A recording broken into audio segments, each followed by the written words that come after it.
Philippines annually commemorates the Araw ng Kagitingan to honor the brave war veterans of our country.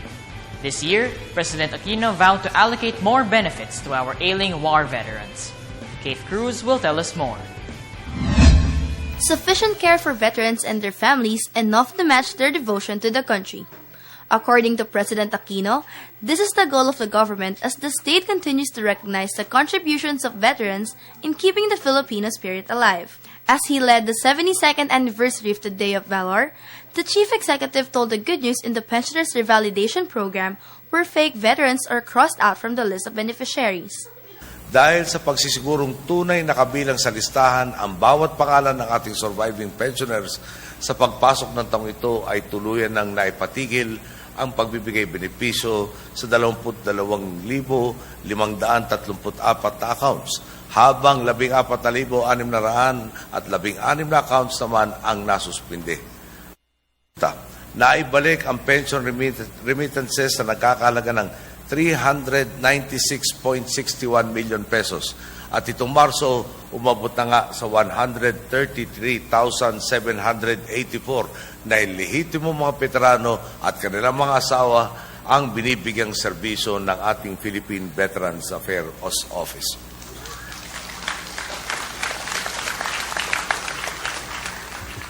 Tinitiyak natin sa mga karapat dapat lamang mapupunta ang bawat pisong inilalaan natin mula sa kaban ng bayan. By giving educational benefits to qualified dependents of veterans, more than 2,000 students are in school. On healthcare, the President said the doors to the Veterans Memorial Medical Center, as well as other branches across the country, remain open to veterans. Para sa taong 2013, nga lang po, umabot sa 17 milyong piso ang halaga ng serbisyong medikal na nailaan para sa 1,072 mga veterano. Maganda pang balita, pinalawak pa ng VMMC ang kanilang benepisyo. Ngayon po, kabilang na sa listahang sagot ng gobyerno ang mga serbisyong tulad ng cataract operation, coronary angiogram at cardiac bypass.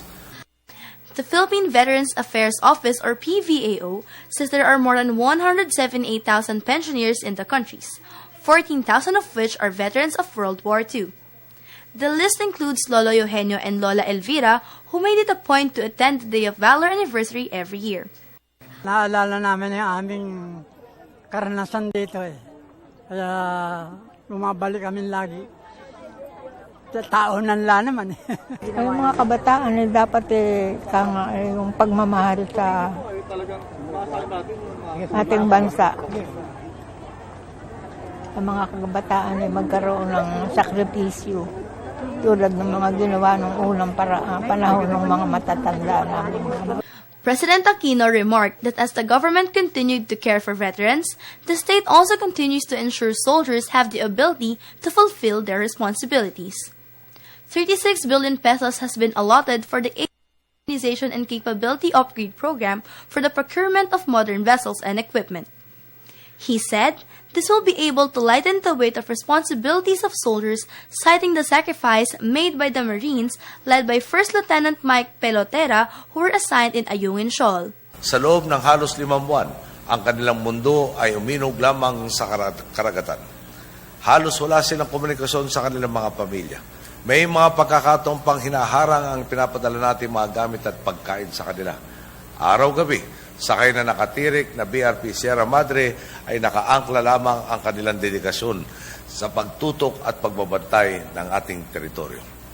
Kaya naman po, kasama na ating mga veterano, kabilang din na mga kawal na tulad nila sa makinikilala natin ngayon. Saludo po ang sambayanang Pilipino sa inyo.